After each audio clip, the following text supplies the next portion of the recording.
No ano de 79, essa cidade foi completamente soterrada pela erupção do Vesúvio, o que certamente foi uma tragédia, acabou trazendo para a gente um dos melhores exemplos da vida na Roma Antiga. Oi, aqui é Daniel e eu estou em Pompeia, na Itália.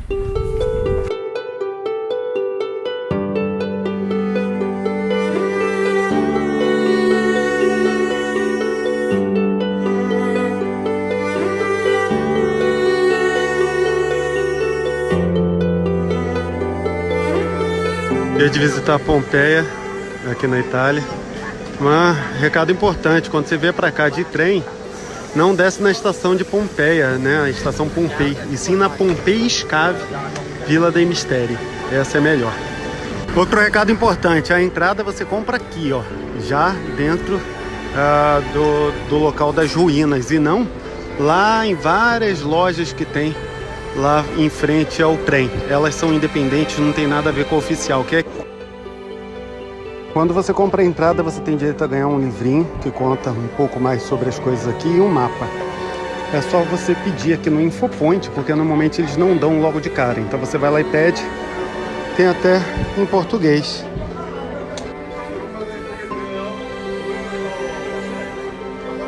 Logo assim que você entra, essa aqui é a entrada da cidade, e é importante lembrar que essa cidade tinha um porto, isso porque o mar chegava aqui pertinho, e foi o Vesúvio que estendeu esse pedaço de terra aí, expelindo rochas e tudo mais. Repara só os dois portões de entrada da cidade. Como essa cidade era um grande centro comercial, tinha um fluxo grande também de pessoas, então as duas portas ficavam abertas. Mas à noite fechava a grande e deixava a pequena, por uma questão de segurança.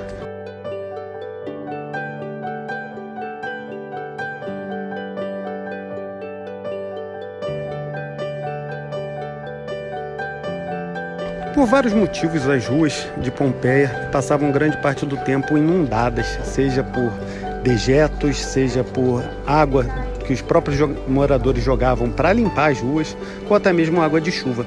Então o que acontecia é que era comum as ruas em si ficarem como se fosse um pequeno rio, um pequeno córrego. E para evitar que as pessoas molhassem os pés, tinham essas espécies de pontes aqui, essas pedras que se pisava para poder atravessar de um lado para outro.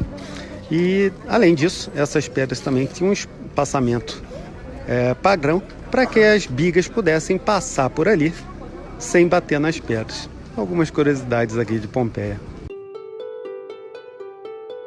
Outra coisa interessante, tá vendo essas pedrinhas brancas aqui entre as maiores? Essa é uma espécie de olho de gato. Foram colocadas aqui com a ideia de refletir a luz da lua, a luz de lamparinas, para ajudar o pessoal a transitar melhor por aqui.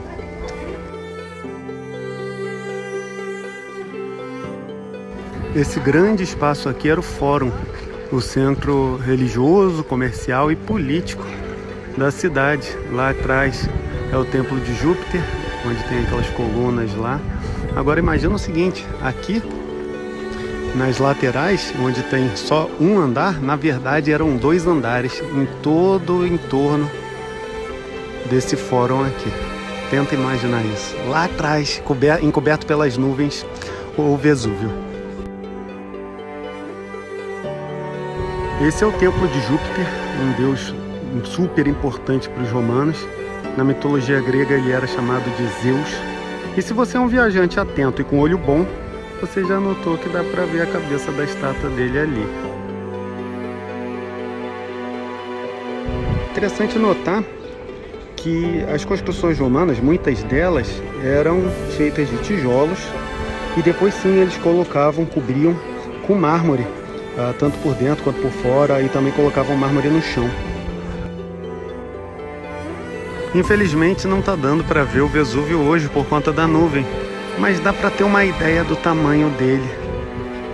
Agora imagina o seguinte, o povo aqui não fazia ideia que eles estavam como vizinhos de um vulcão tão grande e que poderia causar tanto estrago. Isso porque o Vesúvio não tinha entrado em erupção nos últimos 1.200 anos e resolveu entrar em erupção naquele ano de 79. Agora tenta imaginar a cena.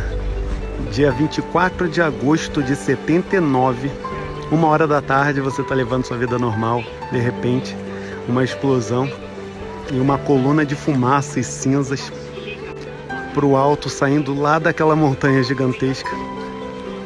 Deve ter sido aterrorizante, né? Foi isso que aconteceu aqui em Pompeia e algumas outras cidades por perto. Se estima que o vulcão ficou expelindo cinza por 18 horas seguidas. E a quantidade foi tão intensa quando chegou na cidade, essas cinzas, que derrubaram os tetos e, mais de alguma forma, acabou preservando as paredes. Se estima também que cerca de 20 mil pessoas conseguiram fugir, mas 2 mil acabaram ficando para trás.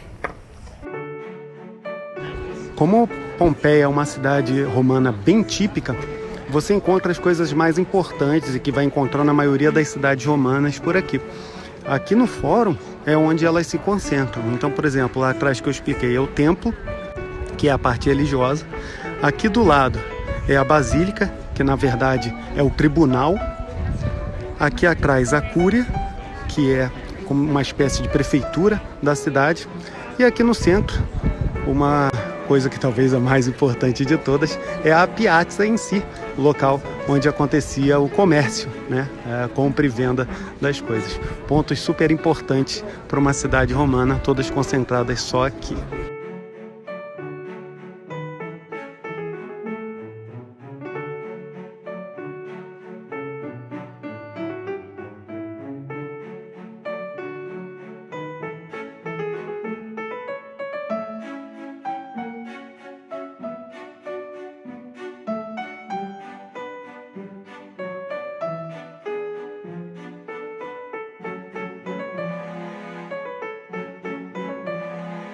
Essa aqui é a basílica daqui da cidade de Pompeia e, como eu comentei, ela não é um lugar religioso, e sim era o tribunal, né, a casa de justiça da cidade. O nome acabou ficando porque os cristãos adotaram esse mesmo desenho, né, esse grande hall com as colunas do lado e tal, para as basílicas usadas hoje de forma religiosa. Então o nome acabou se perpetuando. Agora, repara nessas colunas aqui da basílica, todas mais ou menos do mesmo tamanho. Elas não foram destruídas pelo Vesúvio, não. O que aconteceu é que alguns anos antes, em 62, teve um grande terremoto que destruiu elas, e elas estavam no processo de reconstrução. Pelo menos é uma forma da gente entender um pouco melhor como era feito. Repara que tem uma placa cilíndrica no meio e outras menores em formatos de pétalas de flores. Iam sendo feitas passo a passo, nível a nível.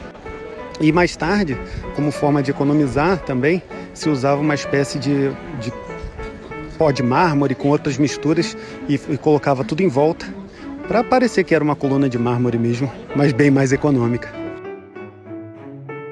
Essa aqui é a Via Abundanza, uma das principais da cidade. E quando os romanos faziam uma via principal, eles não brincavam em serviço. É uma via super extensa, percorre a cidade toda, vai até lá embaixo. E de lá para cá, o trânsito parava aqui, porque dá para ver essa barreira aqui de pedras, justamente indicando que não podia seguir daqui para trás. Esse é o antigo celeiro, e hoje é um lugar onde se guarda alguns artefatos encontrados aqui, como esses potes e jarros. E aqui você consegue ter uma ideia de como eram. Aqui também dá para ver um molde de gesso dos últimos momentos, né, da posição de uma pessoa nos seus últimos momentos aqui durante a erupção.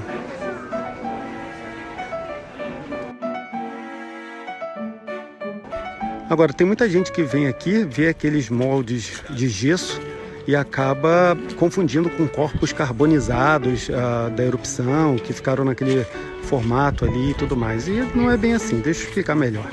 O que aconteceu foi que a quantidade de cinza e gases e tal chegou tão rápido e tão intenso que as pessoas se sufocaram naquele mesmo momento, e por isso você vê algumas dessas estátuas, inclusive com a mão no rosto e tudo, e ao mesmo tempo foram encobertas com essas cinzas. O que aconteceu depois que essa grande quantidade de cinzas acabou se solidificando e os corpos acabaram se decompondo.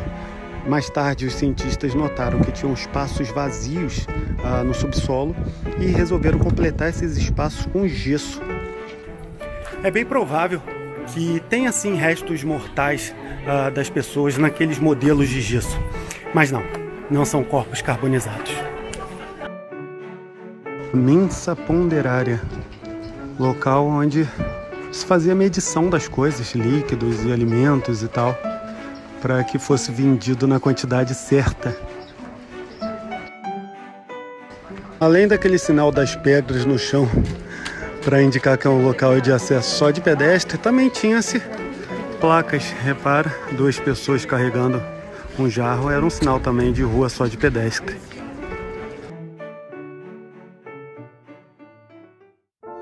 Os romanos também são muito reconhecidos, praticamente toda a cidade tinha banhos públicos.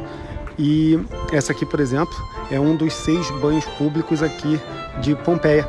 E esse aqui é chamado o banho do Fórum, que fica aqui do lado. Olha, tá vendo esse buraquinho aqui no chão? Um buraco que sai dos 2 lados. Alguma ideia para que seja? Sinks para amarrar os cavalos.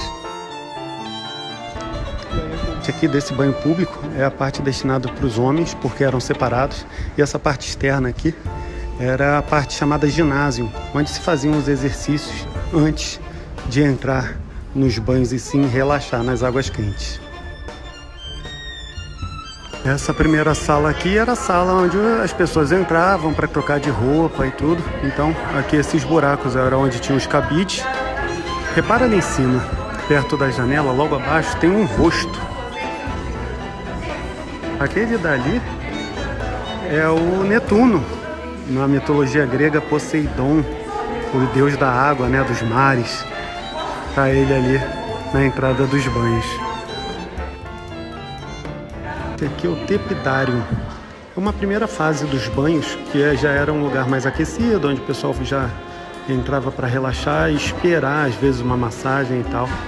Repara na decoração. Isso aqui são atlantes. São uma figura da arquitetura, que é uma espécie de coluna, mas é o corpo de um homem, né, segurando o peso ali.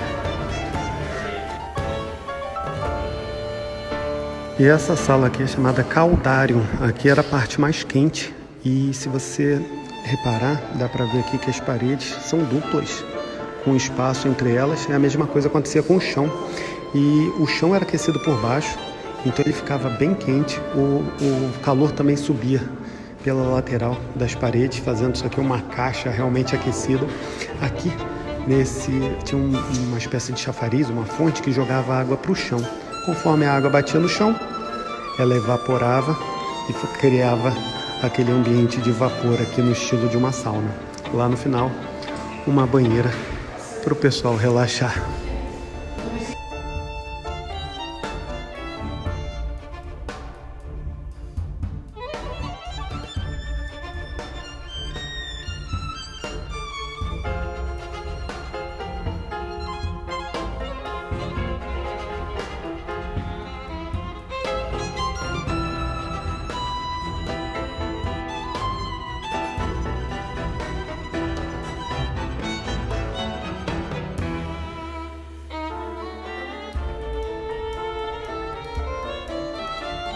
Esse sim é um restaurante típico.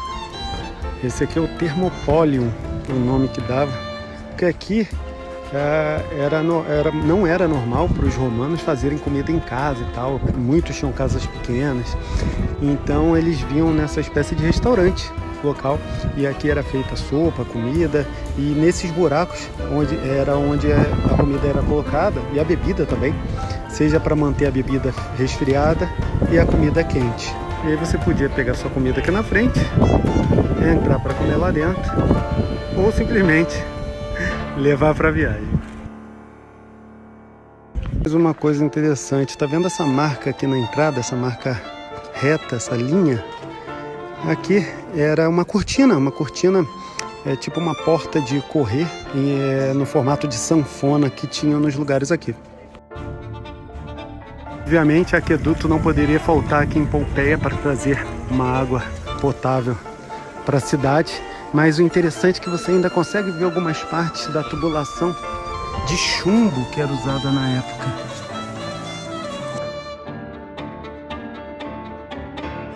Como você deve saber, o chumbo envenena o corpo humano. E até muitas pessoas associam problemas na Roma Antiga por conta desse envenenamento das tubulações de chumbo.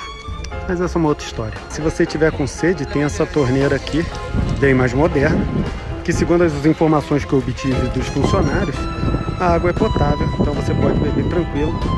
E a tubulação parece que não é de chumbo não.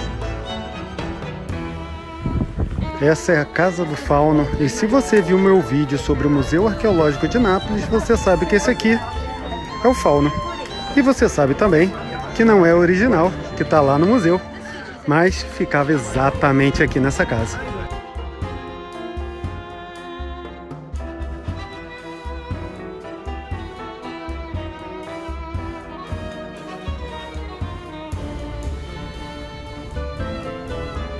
Pompeia não era considerada uma cidade muito rica não, mas essa Casa do Fauno aqui é a maior da cidade. Ela tinha 40 quartos e ocupava uma quadra inteira, são quase 3.000 metros quadrados. E se você ainda não viu o meu vídeo sobre o Museu Arqueológico de Nápoles, vai lá dar uma olhada que você vai ver esse mosaico original da Batalha de Alexandre. Aqui é o lugar original dele, mas ele está lá no museu agora.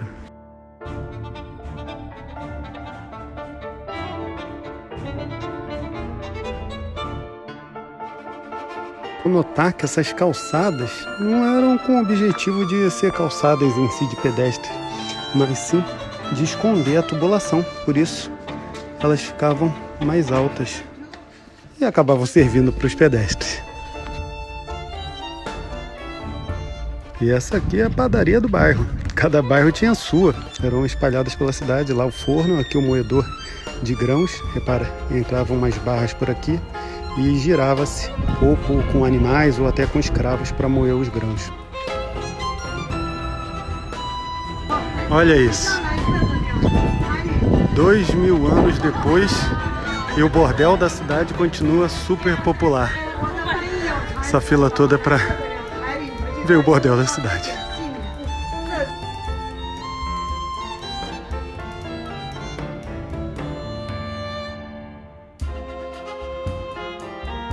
O bordel é chamado de lupanário.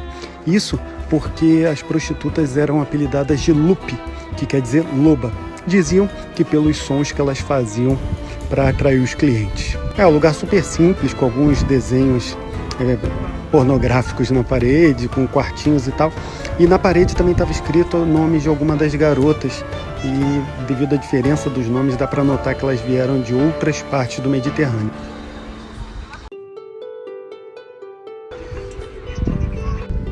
O Anfiteatro de Pompeia.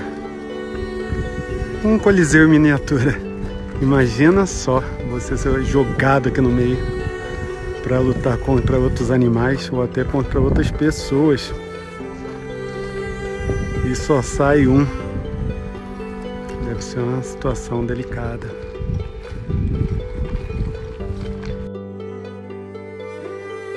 Agora pensa comigo, uma cidade de mais de 20.000 pessoas, com cada um dos seus prédios públicos, cada um dos seus prédios religiosos, com cada um dos seus bares, restaurantes, bordéis e até as casas.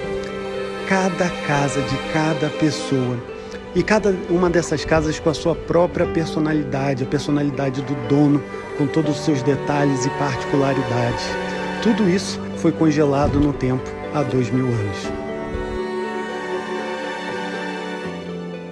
E hoje não só você tem a possibilidade de visitar essa cidade, mas também de ver de perto cada uma dessas casas, ver de perto não só como era a vida em Pompeia, mas também como era a vida num dos impérios mais importantes do mundo. Eu não sei para você, mas para mim já são motivos suficientes de visitar essa cidade. Pompeia e seus 2000 anos de história são incríveis mesmo.